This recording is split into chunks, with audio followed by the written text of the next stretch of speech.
welcome to this conversation presented by White House Custom Color. I'm Jed Taufer. White House Custom Color is a premier professional photography and press printing lab serving photographers around the globe.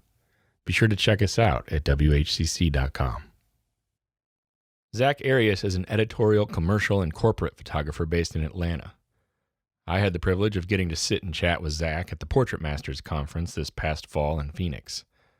I'd never met Zack in person before our conversation, so I didn't know what to expect. I was very happy to discover that Zack is awesome. Enjoy. I was interested in talking to you about that, yes. And in my mind, I was calling it the push because when you're bogged down by whatever, you have to keep going. Yeah. So I've for years, probably since whenever I discovered the Smiths and the Cure, I have struggled with depression. You know, I think of the high fidelity line, do I listen to pop music because I'm depressed, or am I depressed because I listen to pop music, you know? That was right where my mind went. Not to the movie reference, although that's an awesome movie, but I do want, like you say, well, were you aware of it because of the Smiths and the Cure? Right. Where they're like, oh yeah, this resonates with me. Right. Or were you like, oh, now I feel like jumping off a ledge because I'm listening to Robert Smith? I don't know. I recently saw a meme about the Smiths, and it's a picture, and on the right side of the picture is like a cemetery. It's at a church, and on the left side of the picture is a playground, and it says the Smiths, and it says under the playground it says the melody, and under the part of the picture where the cemetery is says the lyrics. Yeah. And that's pretty much it. But anyways, we're going already rabbit trail. So I've dealt with it like for most of my life, really, and I tend to kind of feel it coming on, you know. And you would call it a depression. A depression, absolutely. And then the depression can lead to anxiety and all of that. Because you get depressed, you're not as productive, you're not getting back to people, you're not replying to emails, you don't listen to your voicemails. And then the anxiety of, oh my God, I'm supposed to email all these people, and I'm supposed to talk to them, and I'm supposed to get back to this person, and I'm late on this job. And so then that just triggers the anxiety, and then it's like a snowball, right? So it builds. You get depressed because it's building, which leads to more depression and anxiety. Yeah. And then you still have to show up and do a job. Yeah. So I have 3 boys. 2 of them are still at home. Mm-hmm. And I have to feed them and clothe them and keep them in a house. And I'm a single dad again. So I'm a photographer because it's the only thing I know how to do. I'm 45 years old. I've been doing this for like 20 years. Mm-hmm. The only other job I know how to go get is like, you know, work at Starbucks or get a temp job in a warehouse or something like that. And I can't feed my kids completely off of that. So I have to keep being a photographer. And no matter where this industry goes, and no matter the budgets dry up and clients get harder to find, like I still have to keep doing this, right? So then you throw in depression and your personal life and things just not going well. And about 3 years ago, I was really just dangling off the cliff. I didn't give 2 shits about photography anymore. And I'd been kind of close to that edge before, and a lot of times I'd start comparing myself to others, you know. Is that it? Well, Joey L is doing these great things. Don't compare yourself to Joey. Jeremy Coward is doing this awesome thing, and I'm just sitting here doing this bullshit. Right. And I can actually give you an interesting little story about that coming up. But what I have learned finally is to stop that. Is to stop comparing myself to others, because I would see someone find success and I would start to feel bad for myself. I'd feel like, why don't I get that kind of success? But then you lose all perspective of the good things that you're doing and having, and there's someone down the food chain 2 steps from you that are looking at you going, wow, you know, I wish I could be doing what Zach's doing, you know, and I'm looking, well, I wish I could be doing what they're doing. And, right. And there, Jeremy Coward or whoever, or Sue Bryce is looking up the ladder going, well, I was doing what they're doing. So it's useless. And what I've learned is to celebrate people's success. Like, good for them. Right. Man, they have really been successful. Look at Sue Bryce. Holy shit. Yeah. Massively successful. Oprah. Right. She really is. Like she could almost register as a cult leader now, Just kidding, Sue. I love you. But no, she's massively successful. Yes. Right. Yeah. And good for her. And when you see people having success, right, that celebrate that, because if they did it, then there's some path you can go hack away at and find some sort of success for yourself. And the way you were describing the ladder, right, just now, always looking up. Yeah. I would submit, and maybe I'm off on this, but using her as an example, that it's really more of a circle, because you blew her mind today. She said it, and I don't think that was fluff. Well, she came out, and and she said she's been following you, and she knows this and that about you. She's watching you too, and so to me, it's more of I experienced it as more of a circle than a ladder. That's an interesting way to look at it. That's what I saw today, anyway. That's cool. I don't disagree with that, but that to say, so I've knocked that off, but still the depression came. Yeah. And I'm going now through my second divorce. Oh God, I'm that loser that has been married twice now. Okay. That's a fun one to go out in the world. I'm twice married, twice divorced. Awesome. I'm doing great in my life there. And I still had work coming in, but I just didn't care anymore. I would only pick up a camera if you were paying me to take a picture. Right. That's what you were saying, right? I didn't care about equipment anymore. I used to have this great relationship with Fuji, and I just let that just slide off on the cliff because I just didn't give two fucks. Mm-hmm. Sorry. I didn't care. We got this new blah, blah, blah. They're all fine cameras now. Every camera is good. Everybody's got great stuff. Everyone has good cameras. Honestly, yeah. Whether it has a single card slot or two, it doesn't matter. You know how many? I've seen that argument recently. I have seen that. Anyways, so I'm not going to go there. I don't give a shit. Okay. But yeah, I didn't care about the industry. I just pulled off of social media. You did. You went away for blogging. a while. I know you did. Yeah, it's just noise, and it's like this constant reminder of all that you're not doing and experiencing in life, and then the occasional trolls show up. And the worst thing about trolls is that they are publicly speaking the insecurities you say to yourself, right? That's a very interesting way to put it. When a troll hits me online, they're saying what I'm telling myself internally, so it's just, anyways. So, but how aware are you of that snowball, right? Yeah, it's happened enough in my life. I'm like, well, here we go. Here it comes. Yeah. Or here we are. Here we are. Yep. It's like acid reflux. Oh, yep. Oh, tonight's going to suck. And it's just got more and more things thrown on the fire. Yeah. So that was 3 years ago, just down in it. And I didn't care. And I knew I had to do something. I knew that I was just apathetic. I knew that I was just I had to do something. I have these kids that I have to raise, and I don't want them watching their dad just give up. Yeah. I don't want to teach them that through my life. And I have to take care of them. I have to feed them. I have to, by law, I have to take care of my kids. Right, there is that. And so it's I have to do something. And I've talked to photographers for a number of years now about stuff and these kind of things. And I've had enough elasticity in my life to snap out of it. Okay, stop sitting around feeling sorry for yourself, Zach. Get your ass up and start doing some work. And then spring comes and the weather gets nicer and you get a couple good jobs that you're happy about and you're kind of going okay. Things kind of suck, but it's fine. But this one was there's all the elasticity of my mental and emotional life just seemed to be gone. And I had to do something, but I had no ideas. If you said, Zach, here's $100,000, go do a personal project. On what? You were empty. I was just empty, nothing. So I came back across this quote that I've blogged about, that I've sent to other photographers and creatives when they were having problems.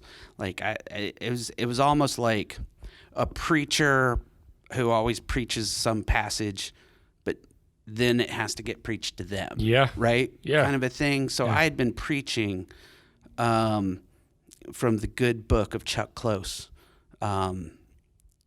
for a while. I'd done blog posts about it and stuff. And the very short of the quote is, inspiration is for amateurs. The rest of us just show up and get to work. Right. And the longer part of the quote is inspiration comes from the work. You have to be working, and something is going to occur to you. Right. Or you're going to reject something. You'll be doing something and you reject that, or it pushes you in a new direction. Right. And Chuck Close talks about, if you're waiting around for inspiration to strike you like lightning, like you're going to be waiting a very long time. You have to get to work. And when I came back across that, and another quote, I think it was Picasso, that says, inspiration has to find you working. It was like, I said to myself, Zach, you have to get to work. You have to get to work. You have to. It's like those movie scenes of like, someone's like, they just, where there's an explosion and they're laying on the ground and they're not breathing and their lover is standing over them. You gotta breathe. You gotta open your eyes. Come on. Breathe. And they're dying, and then they, don't you die on me. Right. And then they're like, The big dramatic. And you go, yeah, you're back, and then you embrace. Like, so it was kind of like that. Like, The Abyss has that best scene in cinematic history, by the way, in case you've never seen it. yeah, it's been years. The Abyss. So I don't recall That's the that one. specific scene. That's the best one there is. Yeah, but it was like, or the adrenaline shot in the heart. Like, Yeah, Pulp Fiction Pulp style. Fiction. Right. And it was Chuck Close, through his words, doing that to me. And so I'm like, well, what am I going to do? Well, all right, I shoot people. I photograph people. That's what I do. That's what I enjoy most. Right. I don't do still life. I'm not against it. I don't do landscapes because I don't wake up that early in the morning. I'm going to wake up 3 a.m. and I'm going to hike 3 miles. And like, God. Well, I can't wait to see your picture on Instagram while it's 9 a.m. and I'm drinking coffee on my porch. Good job. So, though. yeah, nice. That was really nice. No, I shoot people. I photograph people. And I had done personal projects before where, like, call up a couple local modeling agencies and get some models and get someone with some, wardrobe and get a hair and makeup person. And you put a pretty light on a pretty girl and you take these pictures. But I live in Atlanta, right? Like, it's not a fashion mecca. Mm-hmm. I'm not a fashion photographer. There's not shit I'm ever going to do in the fashion world. I mean, you can look at me. I'm not a fashionable person. It's just like a pretty person and pretty light and like meh. Like, I'm never going to do anything with these photographs ever. Yeah. They're stupid for me and what I do. But I would need to photograph people. And I want to photograph like regular everyday people. And so, okay, I have to get to work. I got to get to work. So, okay, I need people. I need people to shoot. And that's the thing where I'm so jealous of like musicians or writers or painters. Like, they can wake up at 2:00 in the morning, have an idea for a song, and go sit at their piano and begin to work on it. They can pick up a guitar like right there because they don't need that subject. When it hits, they can go to their canvas. Okay. They can start to sketch something. They can sit at their word processor and begin to work on a chapter of a novel. They can, and as a portrait photographer, I look at this light right now, here in front of me. Oh, I wish I had someone to photograph. And my friend Sarah Lando was like, well, Zach, she's Italian. Photograph yourself, self-portraits. I do it all the time. Yeah, you're gorgeous. Right. Yeah, you're beautiful, Sarah. And I'm me. And the fuck if I want to look at pictures of me and take pictures of me. And no, that is not anything I want to do. I will hang this camera up before I do self-portraits. I understand. But so I need people. So I just started putting a call on social media like, I want to photograph you. And I put some rules down. I want to photograph people who are not models or actors, typically. Sometimes that comes through the loop, but it's just people, all shapes, sizes, genders, colors, whoever. I want to photograph you at your house, in your space. I don't want to shoot in the studio. I shoot on white seamless constantly. I shoot in studio a lot. And in fact, when I go to a location, I usually am ending up setting up a studio in a location somewhere. So I don't want to do anything that has anything to do with the work I do, that I'm paid to do. I'm going to be 100% selfish. I'm shooting for me and me alone and no one else. So if someone's like, oh yeah, you could take pictures of me and I also need a headshot, I am not shooting a headshot. Like, hey, really, I'd love to photograph you, but just know that I'm not going to shoot a headshot. Gig. That's separate. That's a separate thing. You can hire me. Right. We can work that out later. That's not what this is. No, this is absolutely all for me. Right. Which is why you're not going to shoot yourself, too. Yes. Because it's for you. Right. It's my project. You don't want to shoot yourself. I can do whatever I want. Right. So, right. So people started replying, like friends on Facebook or Instagram and friends of friends. And, oh, you should photograph, my friend so-and-so. Like, they'd be kind of cool. And I had 2 keywords, and I'm still working on this project because I'm still working through depression and anxiety. Like it's always on a back burner somewhere. It's in my there. life, but it's always there. It always pops up. Sure. And so this just gives me this, like, it's almost a hobby again in a way. But so I'm gonna shoot regular everyday people. I'm gonna shoot them in their space. I'm not gonna shoot anything for them. As soon as I feel like I'm starting to take a picture I would on assignment, I stop.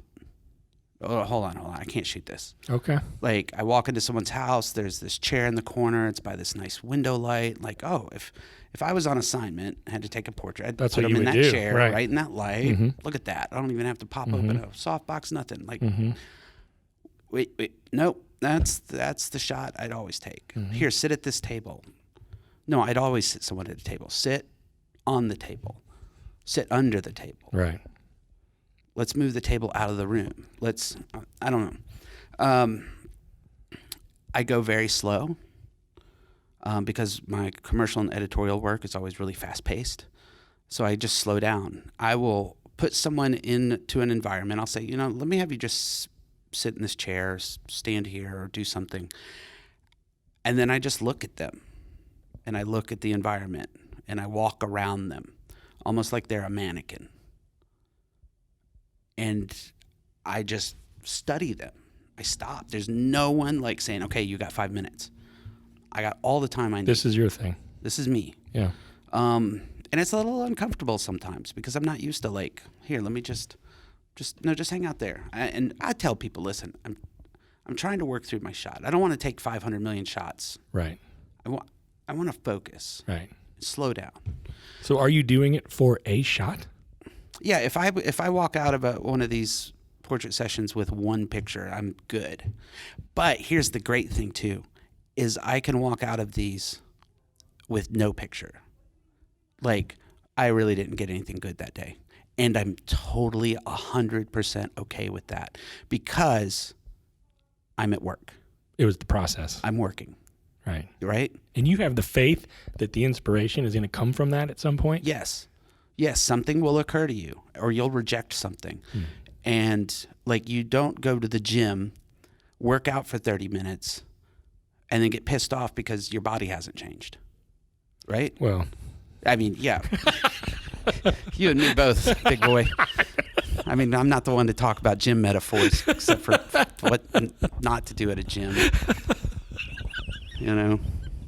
But you get what I'm saying, right? I do. Like, you can't expect every time it to be perfect or great. But I'm working and I'm enjoying the process. And then you have little bits of success and you're like, yeah, and then you're excited again. And then when you're traveling, like when I travel for work, I'm usually sitting at some like Holiday Inn Express. I'm sitting at the lobby bar having a drink at the end of the day, just like staring at 18 screens of sports, you know? Yeah, right. And just like I'm just killing time until I catch my flight home tomorrow. But now it's like, hey, I'm going to be in Indianapolis. Like, I'll put a call out. I'm in Indianapolis. Anyone let me come over tomorrow night after my job and let me shoot a picture of you? And so people hit me up, and then it's like, great. I have something to look forward to. I'm going to finish up this job. I'm going to go over to this person's house. Never met them before. I'm going to take some pictures. Something might happen, you know, good out of it. Something may not happen, good out of it. But I will be part of doing the process. And that, I tell you what, has saved my damn life. Like, so you're doing it for you. I get that. 100%. But these people that are responding to your call, so to speak, they know who you are. Some do, some don't. Some get tagged, like, oh, my friend, okay, so and so lives in. So it's like a degree of separation, like, so to speak, right? Hey, Bill, like this guy's coming to town. Right. Like you should have him take your picture. Right. Right. Like, and he's like, I don't know who you are. Right. You know, like, why do you want to take my picture? Which in some ways is better, probably for you, because then you don't have that whole dynamic going on, right? Yeah. So is there any like if you, even if there was a degree of separation for me and you take this kick-ass image, I'm gonna want it. Do I get it? Yeah, I'm going to have you sign a model release, and I'm eventually going to get you a print. I'm not the best getting those turned around, but yeah, you will get a print of it. Okay. Yeah. I was curious about that. I know it doesn't have much to do with what we're talking about, but I was like, I would want one of those. Like, I saw some of the stuff that you showed on the stage, and I was like, that is awesome. I would want that if that was me. Yeah. So what's really been amazing to me is that not only has this been therapeutic for me, but it's been therapeutic for a number of the subjects that I photograph, because I talk about my life, like wherever I go, you know, and so I'm, you know, a lot of times I'm meeting someone for the first time doing this because either they follow me on social media or their friend said that they should do it. So there's some level of trust. Like, I'm not just some like weirdo showing up, you know, like someone's vouching for you at the very least. Someone's vouching for me, right? So he can't be that bad. You know, they don't have like cops on speed dial. So, but I talked to him through the process. This is why I'm doing this work. Yeah. The reason I'm standing in your living room right now is because like I'm trying to work this shit out in my life, in my head. Right. And then it opens doors of conversations of like, man, I deal with this and I deal with that. And then sometimes it's, you know, like we sit and talk for half an hour and then like, okay, well, let's make some pictures.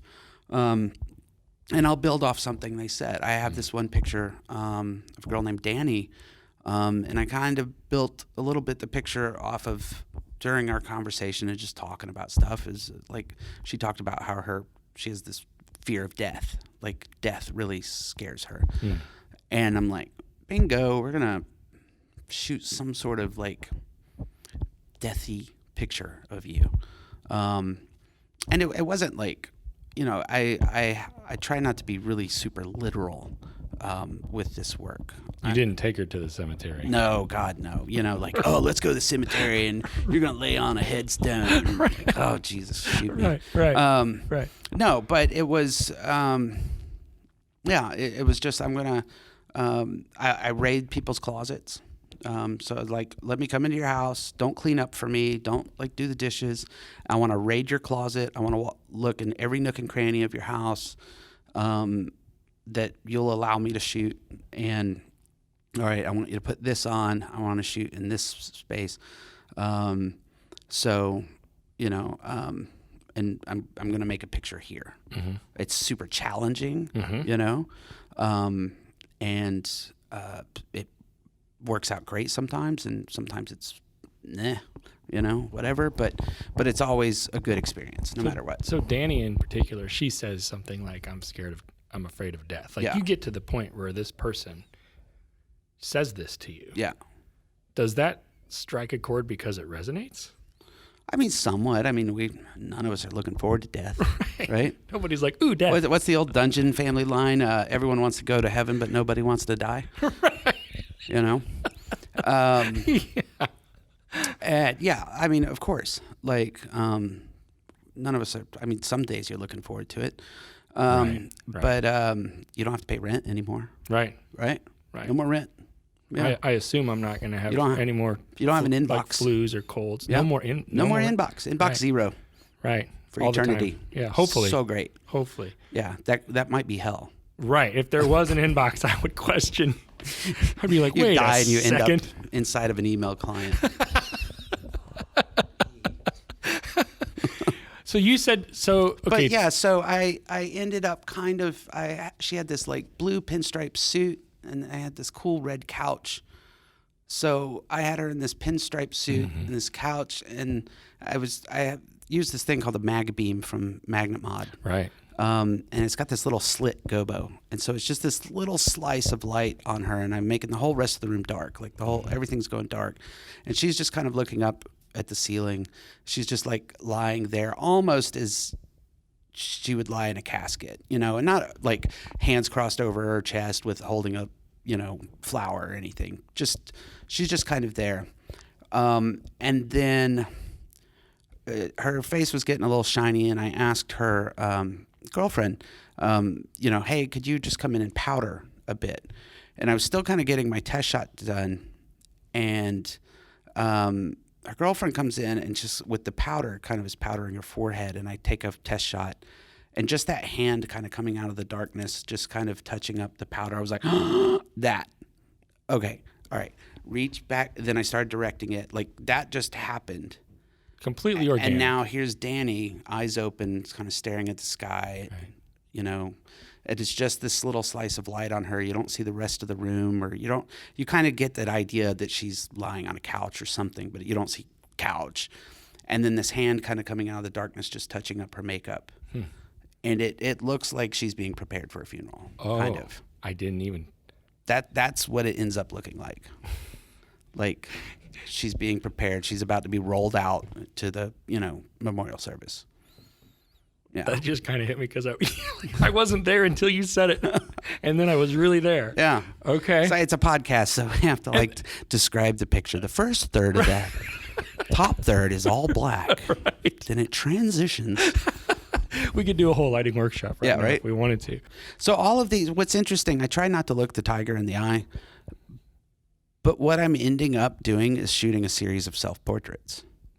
Yeah. Just with other people. That's what's occurring to me. And I'm trying not, I'm seeing that develop in this work over the last few years, but I'm trying not to walk into a shoot going, okay, what self-portrait am I shooting today? No, I'm right. going to, I understand. Here's my, you know, my check boxes that I need to, like, I'm going to do depression and anxiety and fear of responsibility today. Right. Go through the stages of grief. Right. Yeah. Right. You're trying not to be too self-aware of it. Right. You're just like just do going the work, with Zach. the flow. So just do the work. Keep your head down. Just do the work. Keep going. But I tell you, none of it's happy. None of it's smiley. Well, I was gonna ask about that. Yeah. Because I'm noticing that as well.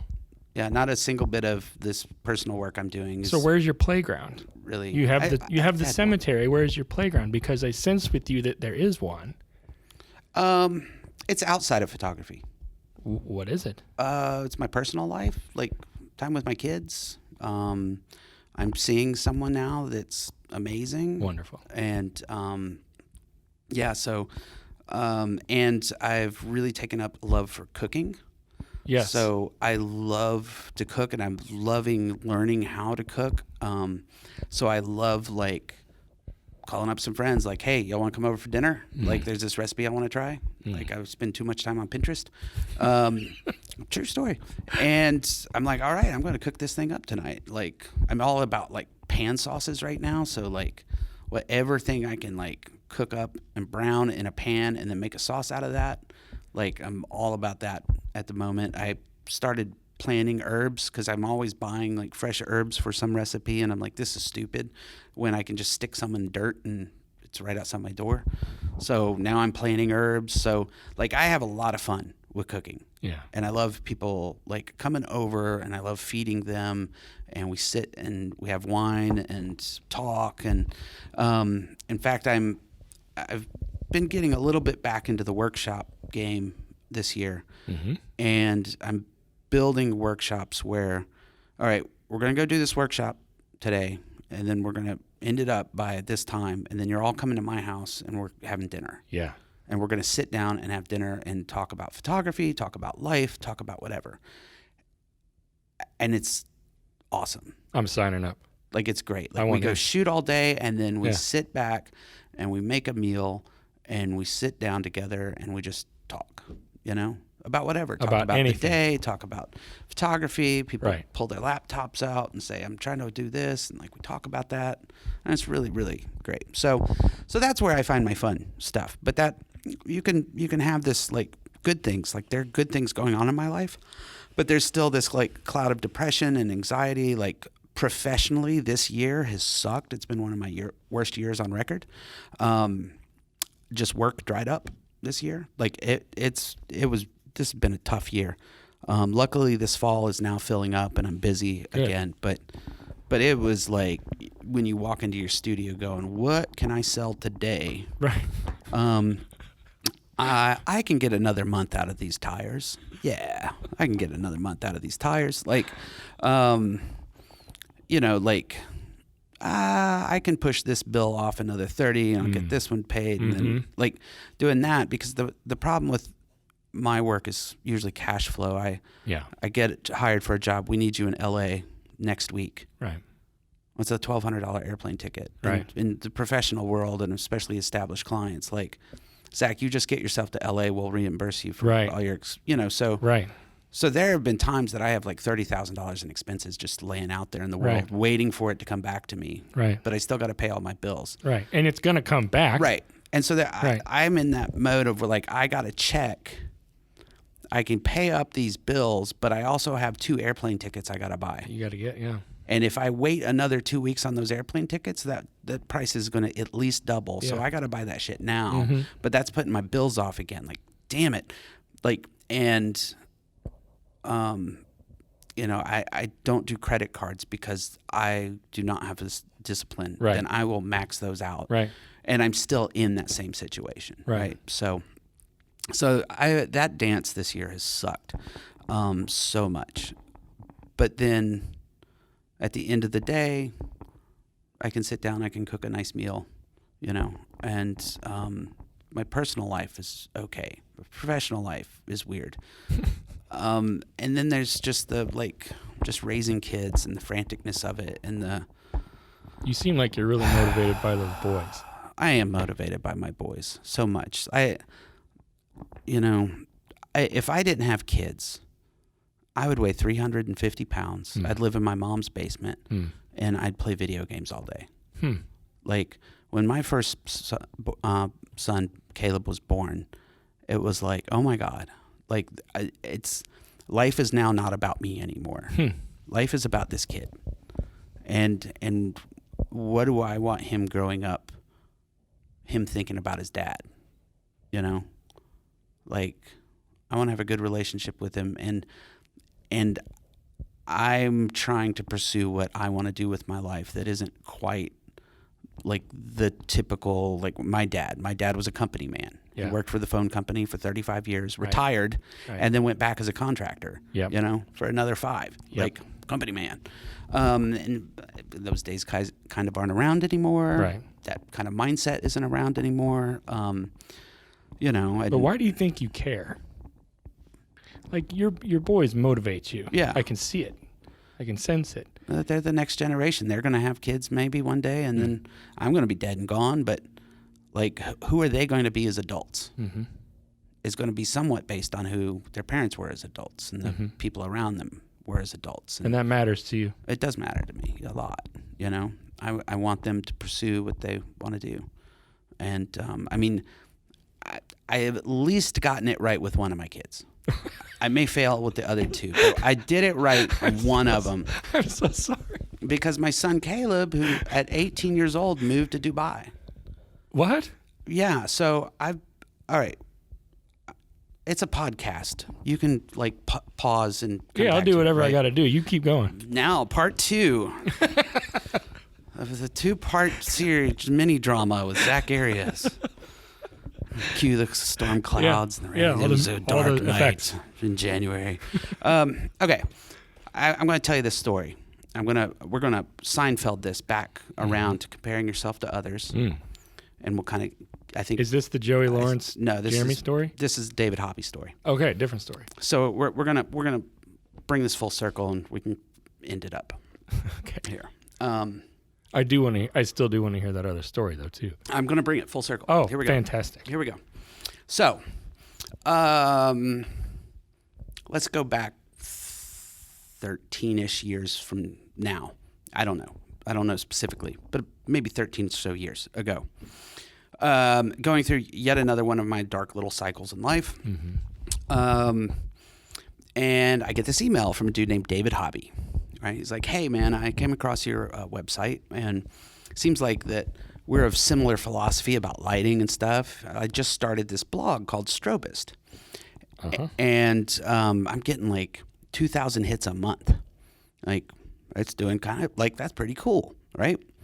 You know, David Hobby gets like 2,000 hits a second, you know.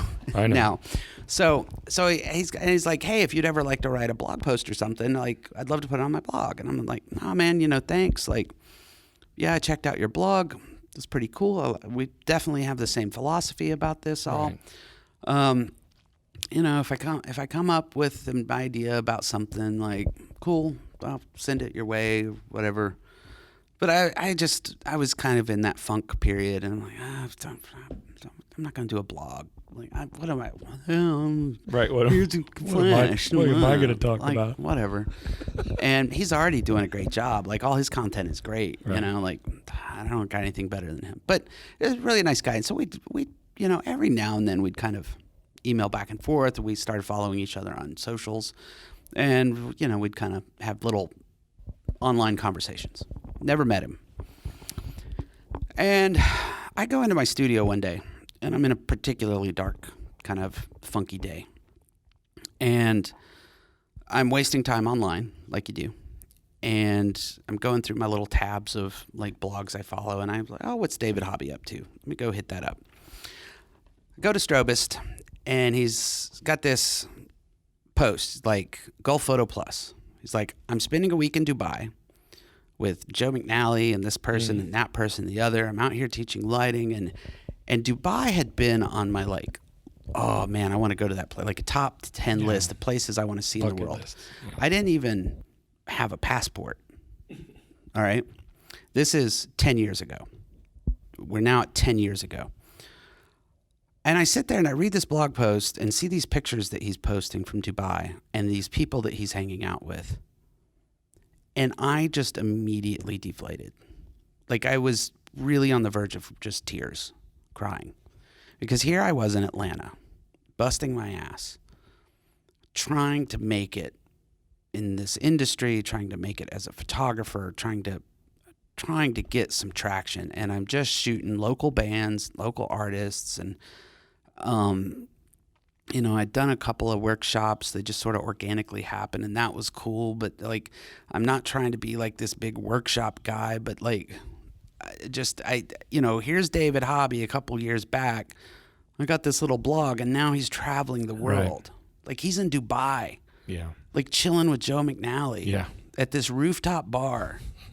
And I'm fucking sitting here doing nothing, shooting my $200 jobs, and like barely keeping it alive. I mean, good for him. Like, yay, that's great. But Jesus, like, I'm never gonna fucking get anywhere. Is what I said. And I was just like, tears kind of like just that welling point in my eyes. And I turn off the internet, and I go stand outside, and I have a smoke, and I just like, yay. 3 months later, I get an email. Hi, Zach. My name is Mohammed Samji.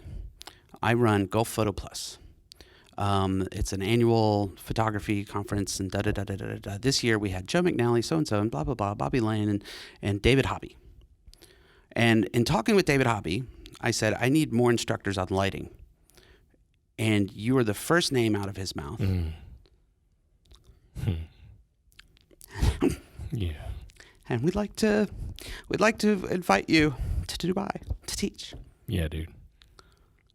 Son of a bitch. Like, you go from. Yeah. Oh my God, dude. I was like, I could not reply fast enough. Like, I don't care, like, yes, yeah. I don't have a passport, but I'll get one. Right. I'll be there. What do you want? Right. Like, I'm going to Dubai. So I've been to Gulf Photo Plus for 9 years now. Oh my, what? Yeah. This next coming year will be my 10th anniversary of teaching at Gulf Photo Plus. Unbelievable. So when my son was 16, he's 19 now. When he was 16, I'm like, hey, you're coming to Dubai with me. Like, he was shooting video and stuff like that. And I'm like, I got Muhammad to pay for his airline ticket and give him a hotel room. But he'd need to like shoot behind the scenes video and help with their social media team and stuff. So he's 16. So I take him out to Dubai with me. We spend the week out there and he's running around and he shoots some funny videos. Like Caleb is like, he's mini me. And everyone loves Caleb. He's just charming and a little jerk. And he's so great.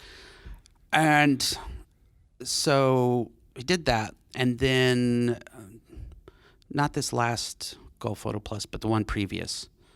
Muhammad was talking to me one evening. He's like, hey, listen, our Photo 101 teacher is heading back to the States. I need another photographer to come out here and teach. Someone who could do Photo 101, Lightroom, Photoshop, maybe some basic studio stuff. And Caleb had been working with me now for like 2 years. And Caleb is not on the college track. Like he hates academics. Sure. Like we've always fought about school. So basically I homeschooled him his last 2 years, 3 years in high school. He just worked with me. And he's like, do you know anyone? I was like, yeah, Caleb. Yeah. I think Caleb could do that. Right. And so I text Caleb like, hey, what do you think about coming to Dubai and teaching for a while? And he's like, oh, sure. Like, yeah. Wow. So they brought him out for 3 months to try him because he's 18 years old. For 3 months. Yeah. And then they offered him a job. And he got like a work visa and he's got like an Emirates ID and he's got like health insurance and he's been out there for 1.5 years now. What? And working full-time teaching Photo 101 and he's doing social media stuff. He started this whole thing on their social media thing, Tutorial Tuesday. So he does this whole little like Instagram story tutorial every Tuesday on their socials. He's doing some shooting out there. And now when I go to Gulf Photo Plus, people come up to me and say, are you Caleb's dad?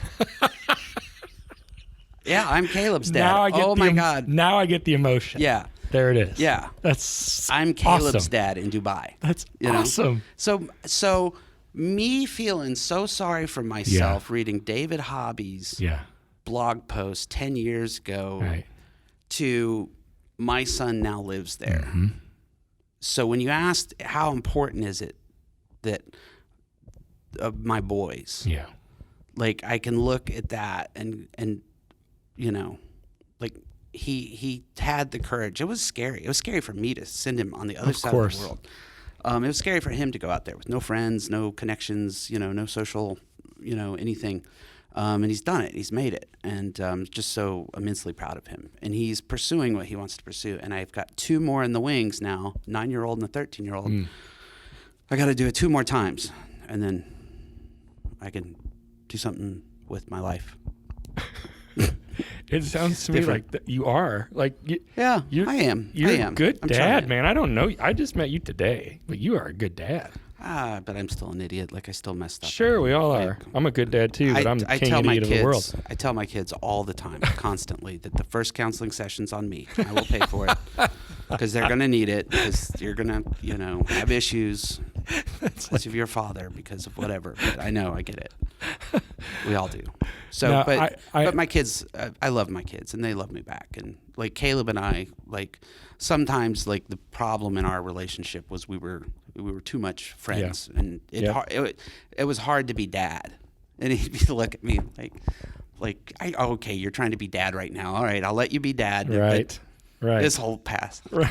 Shut up. It's just a jerk. Let me be dad for a little bit. And you be the petulant son. Well, there's one more thing I got to fit in because I know right. I know these guys. You brought up Joey and Jeremy, and I've known them for a while, and I think there's a story there. I'd love to hear it. With I don't really have specifically a Joey or Jeremy story. I just that I love and I respect both of those guys so much for what they do and really how they use their craft. They use the commercial side of their craft to do something on the humanitarian side of life.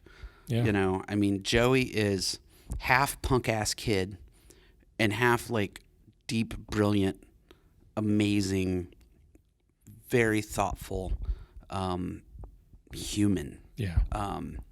Jeremy, of course, is like, I call him JC, Jesus Christ. You know, like everything he touches, you know. I should call him Midas. Everything Christ. he touches gets better. Yeah, right? Oh, you're opening a hotel now. Of course you are. Son of a bitch. And it'll be the most amazing hotel ever. It'll be the most amazing hotel ever, asshole. Right. Like, you know? Like, I always cuss when I talk about Jeremy Cowart. No, but I love him so much. Which is perfect for him, yeah. What's interesting is, like, I'd never met him, never talked to him, and Scott Kelby asked me if I would do a guest blog post some years ago, and I made this little video called Transform. Mm-hmm. And that really kind of put me on the industry radar, that little video I made. And it was about all of this we're talking about today. Mm-hmm. So look, I haven't gone anywhere. I'm still talking. You're still in it. And I mentioned, like, I kind of run through names, you know, like Avedon sucked. Like, we all sucked. Right. Like, every single great photographer you can think of at some point in their life sucked. Yeah. Avedon sucked. So-and-so sucked. Mary Ellen Marks sucked. Jeremy Cowart sucked. Like, because he was, you know, a big name in the industry at that moment. And I've been watching Jeremy Cowart's work since he was a graphic designer. Right. Like, so I've watched him just explode. And so I mentioned that Jeremy Cowart sucked. Well, that video went out on Kelby's blog, and then somebody forwarded it to Jeremy. And then I get an email from him. He's like, "Oh my God, I just watched this video." And I was like, "Oh shit! I'm sorry. I hope you got what I was saying. I don't." Said he's like, "This came to me right now at the right time of my life. I'm struggling with these same things, and it's that kind of ladder or circle, whichever thing we were talking about at the beginning of like." I'm looking up to Jeremy Cowart, and he goes, he transmits back, "Hey, I'm dealing with the same stuff you're dealing with." Yep. Like, this really spoke to me. And he's like, "Can I share this? I'm giving a talk. Can I show this at my talk?" Fanboy. Like, yes, Yes, yeah, you may. May. I'm getting retweeted by my crush. Mr. Cowart. Yeah. JC. So now I know Jeremy, and that was our introduction right there. Me saying that he sucked at some point. And it's a great way to meet somebody that you think is great, right? They say never meet your heroes, right? Because you'll be disappointed, but not disappointed at all. Not in his case, no, absolutely not. No. So he's a great dude, and he's just, man, he just can leapfrog to the next thing. And that's one of those, like, celebrate that success. Yeah. I celebrate Jeremy Cowart. I celebrate Joey L. Yeah. It's easier to do with some, is it not? Yeah. At least they're not assholes.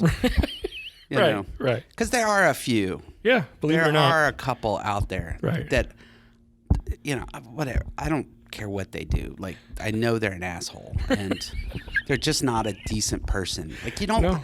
I get it. I see them at, everyone's going to want to know now, and I'm not going to say because I'm going to be professional. Yeah. But you see them at, like, professional events, and you're just like, oh, I'm how can I get out of this? Yeah.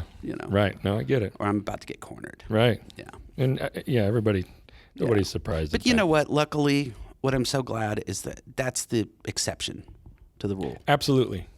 No, that's true. I would say the vast majority of people working inside of this photography industry are genuinely just fantastic people. I agree. Really, really, really. 100%. I have so many great friends, and I've had so many just opportunities to just be able to sit and listen to people. They're heroes. We got to listen to Joyce Tennyson last night. That was incredible. Incredible. Jeez. And I hate that I missed Platon. The whole reason I came to this event was like, so I get this like random text. Hi, this is Sue Bryce. I'd like to talk to you about an opportunity. And I'm like, that's not Sue Bryce texting me. Like, and what is it? What kind of spam is this? Like, what do you want me to buy? This opportunity to sign up for this thing, right? Like, whatever. Right. So then Craig Swanson, who works with Sue, and I've known Craig from Creative Live for a long time. Yeah. Craig hits me up like 2 days later, and he's like, "Hey, dude, Sue's trying to get in touch with you." You're not answering Sue. I'm like, that wasn't like a solicitation for like a thing. Like, no, she's got this event coming up. I would have totally thought it was too. Yeah. So I get back in touch with Sue, and she starts telling me about this conference, and she's like, "We just confirmed Platon and Joyce Tennyson," and I was like, "And I'm in." Like, and am I carrying bags or what am I doing? Right. Yeah. Like I'll bring them water. Yeah. And what sucks is I was not able to get in town in time to hear Platon or meet him. I wanted to meet him, shake his hand, and thank him for his work. But I got to meet Joyce, and she's a sweetheart. And so yeah, this conference is unbelievable. Sue's unbelievable. It is something. Celebrate it. Don't hate it. Let's wrap up real quick with where should people go if they want to follow you? I don't like. What's your best outlet for? I'd say right now Instagram at Zarias, Zarias. Yeah. I just went through to heck with all of this, and I completely cleared out. Like, I archived my entire Instagram feed of like the past 4 or 5 years of my life. Did you really? And I've started over and now it's very curated. Okay. And it's totally against like the ethos that Instagram came up to be. It was instant. It was iPhone only. I used to be all about that. Right. But Instagram is not that anymore, and it's never going back. No. So so anyone that's like, oh, curated feeds on Instagram is stupid. That's what it is now. Then a lot of it's stupid. Someone needs to make a new Instagram. Right. The old Instagram. Chronological timeline, people. Right. Facebook is just bullshit professionally for me. I look at my numbers, and this year is the first time I started looking at my numbers. Like I don't look at analytics. I don't who's talking about me. I don't like a lot of focus on me. Mm-hmm. But I really wanted to like, what am I doing? What am I putting time into? And I look at what I do on Instagram, what I do on the same content on Facebook, and unless I'm paying money, I can't get shit for traction on Facebook. Yeah, well, that's what's happened. And I'm just done with Facebook. Right. Like I'm done with Facebook. Twitter, I used to really be into Twitter a lot, but it's just like, I don't know. Twitter's just, it's become there's just a lot of division and politics and stuff happening right now. And it's not that I need to step out of that, but it's like Twitter's become this really loud room. Like you open the door and you just hear lots of people screaming at each other, and you close the door. It's like the room in Poltergeist. Yeah. That's my reference. Yeah. Like I used to really enjoy going into that room and have conversations, but now I'm terrified of it. Yeah. So Instagram is still kind of visual. It still gives me, like, I can still have good interaction with people without paying for every post. Mm-hmm. So Instagram. Okay. Yeah, my website is zackarias.com. I haven't been blogging in a while, but I'm trying to get back into some blogging. And is that where the workshop's going to show up? Workshops show up at Dead Pixel, DEDPXL.com, deadpixel.com. So that's my kind of like dormant, but trying to come back to life. I realized that on my main site, I was trying to talk to art buyers and art directors and photo editors and talk to photographers. Yeah. And it was mainly photographers listening to me. Yeah. So I was like, I want my website to be speaking to people who hire photographers. Right. And I need another place where I can like talk with photographers. To photographers, right. With. Sure. You know, like better. We're colleagues here. Sure. Like if you're trying to take pictures, you're a peer. You're not. Sure. You're not following. You're not a follower. Okay. You're not a part of the Zack Nation. Hey, want to give a shout out to all the Zack heads out there. You follow me?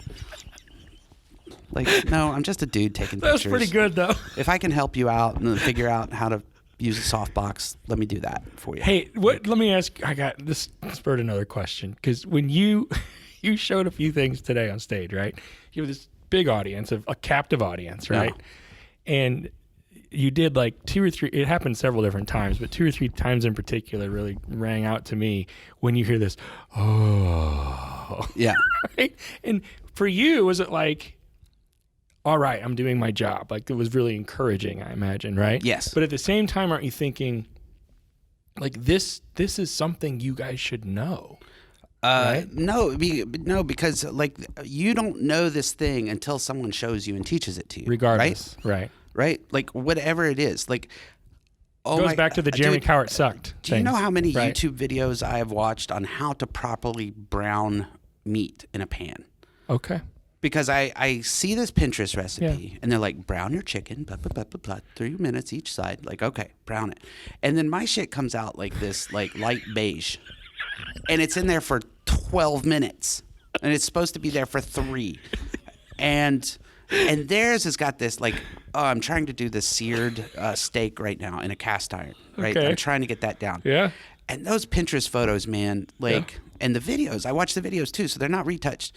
That crust comes off of there, and it's like, you can feel it just like, oh, that looks so good. And then I do that shit in my pan, and like, I get it. I get like half of my steak is gray.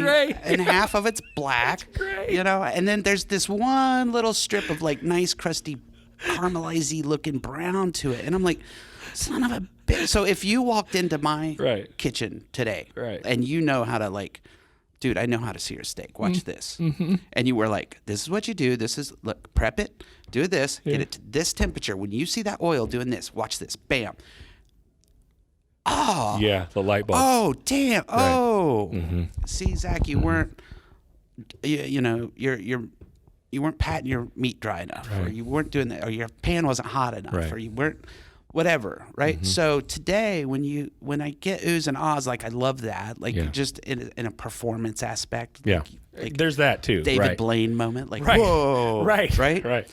I know as soon as I put a grid on the softbox, the background is going to disappear. Right. Like I know that's going to happen, right? But if you haven't seen that before, if you're like, how do you get that background to go darker? And you go, watch this grid, point it this way, click. Boom. And on screen, it went from white to black. Right.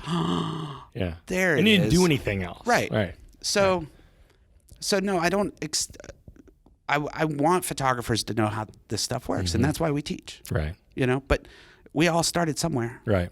And like lighting is so intimidating. Mm-hmm. Right. So when you can give people aha moments of like, that's why you put a grid on a grid spot or on a softbox. That's the reason why. Yeah. This is why you don't do it, and this is why you do it. Mm-hmm. This is where it works. This is where it doesn't work. Mm-hmm. You know, what mood are you trying to get? Oh, I want that look. Then you use these tools. Yeah. Just like a chef would walk in. What meal do you want? I want to make this kind of meal. You're going to need this tool and this tool and this tool, and you're going to do it in this order, in this way, for this reason. Right. But that's not how you're going to cook this other dish. That's a different thing. Oh, right? I love the food metaphors. You're a man after my own heart. I never metaphor I didn't like. Thank you for your thanks for doing this, man. Absolutely. I really appreciate it. Thank you so much. Fantastic. Thank you to the White House for sponsoring us. Yeah, I appreciate it very much. Custom Color. Hopefully we get to do it again sometime. Yeah, absolutely. Thanks. Sorry I went too long. This might be 2 parts.